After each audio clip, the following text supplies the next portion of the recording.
Let's bring in David Marchik. He is the author of The Peaceful Transfer of Power, an oral history of America's presidential transitions. He is also the dean of American University's Business School. David, Trump appearing alongside his controversial Pentagon pick, Pete Hegseth, this weekend. We know he was previously calling senators on behalf of Matt Gaetz before Gaetz dropped out. Is that typical for a president-elect to take a very hands-on role in lobbying for their cabinet picks like this? It's very typical. What you're seeing is a normal process where presidents advocate for their nominees and the Senate engages seriously in the advice and consent process. What's unusual about this is that you have 4 or 5 nominees who are wildly controversial. Typically, a president has 1, maybe 2 nominees who have problems. Here, there's a whole handful. And that's why in one interview, I said that this is like the Star Wars bar scene of nominees. So we've had 2 announced Trump picks for AG and DEA drop out over concerns with inexperience, with personal issues. Hegseth is sort of touch and go, maybe, for similar reasons. What does that tell you about the Trump team's vetting?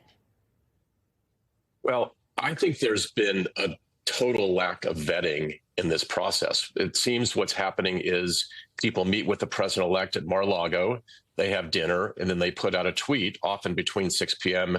and 12 midnight. There has not been a lot of vetting. And I think what you're going to see, not only in addition to the controversy, is a collision course in terms of process and timing.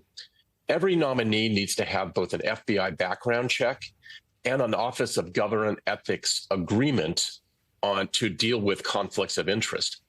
To my knowledge, there have not been any OGE processes where the nominees have submitted information and the Office of Government Ethics has figured out a way to recuse or to require the nominees to divest.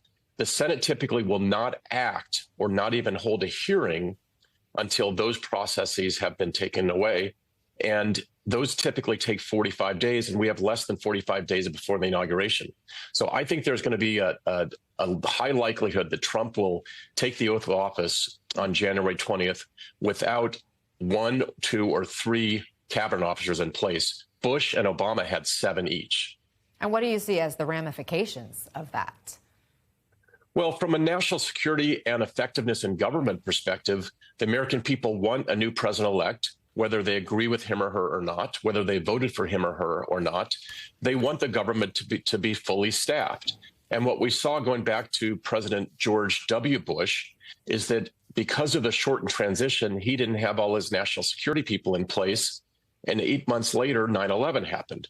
And the 9/11 Commission said in their autopsy that there was a lack of effectiveness in the response because Bush did not have his people in place. So whether you voted for Trump or not, we want an effective government. We want Senate-confirmed people in place, and we want the government to be staffed for the benefit of the American people. David Marchik, thanks so much for joining us. I value your insights and expertise on this.